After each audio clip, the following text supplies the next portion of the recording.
Bonjour à tous et bienvenue dans cette nouvelle méditation biblique en vidéo.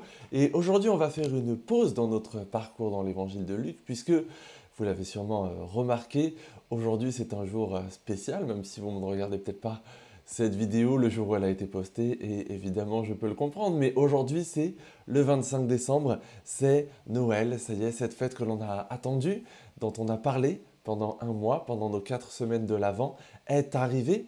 Et j'aimerais profiter de cette occasion pour revenir sur un texte que l'on a traité récemment dans une prédication à l'église et puis aussi dans les groupes de maison qui ont suivi pendant la semaine. C'est le texte de Matthieu 2. Et plus particulièrement, j'aimerais me concentrer sur les mages et sur les cadeaux qu'ils font à Jésus lorsqu'ils arrivent devant lui pour l'adorer.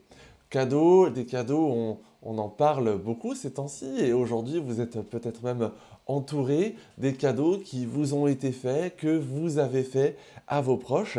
Et les cadeaux qui sont offerts à Jésus dans ce texte sont de l'or, de l'encens et de la myrrhe. Ce sont des cadeaux qui à l'époque étaient dignes de rois, des cadeaux qui étaient très précieux, qui avaient une valeur particulière. Ce sont des éléments vraiment précieux. Et en fait, les mages dans ce texte ont choisi d'offrir à Jésus ce qu'il y avait, ce qu'ils avaient de plus précieux. Nous, dans les jours qui ont passé, peut-être encore dans les jours qui viennent, nous nous sommes ou nous allons nous échanger des cadeaux. Beaucoup de cadeaux, des cadeaux plus ou moins précieux en termes de prix, mais des cadeaux qui, je l'espère, vont être précieux en termes de qualité, d'importance émotionnelle, en tout cas des cadeaux auxquels pour la plupart nous avons réfléchi depuis des semaines, voire depuis des mois, pour être sûr de trouver le bon cadeau, celui qui allait faire plaisir à la personne à qui nous allions l'offrir.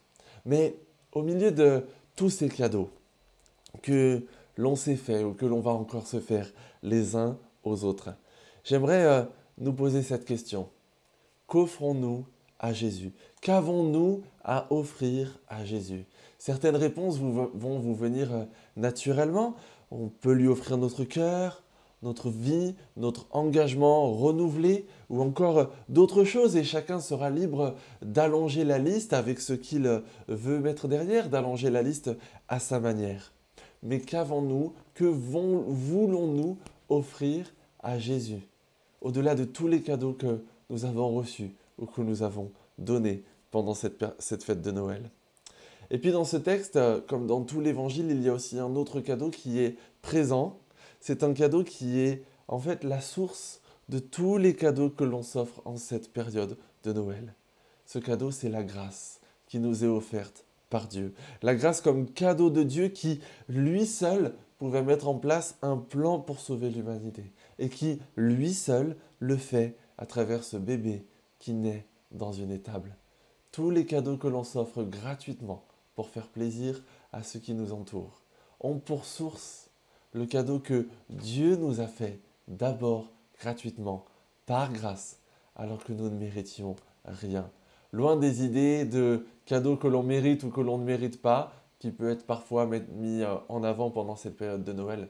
Souvenons-nous du plus grand cadeau que Dieu nous a fait, que nous n'avons pas mérité et que nous ne mériterons jamais. Alors au-delà des cadeaux que nous avons reçus, que nous avons offerts, et je vous souhaite qu'ils soient beaux, je vous souhaite qu'ils vous réjouissent, mais fixons nos regards au-delà de ça sur le plus beau des cadeaux que Dieu nous a fait, la grâce.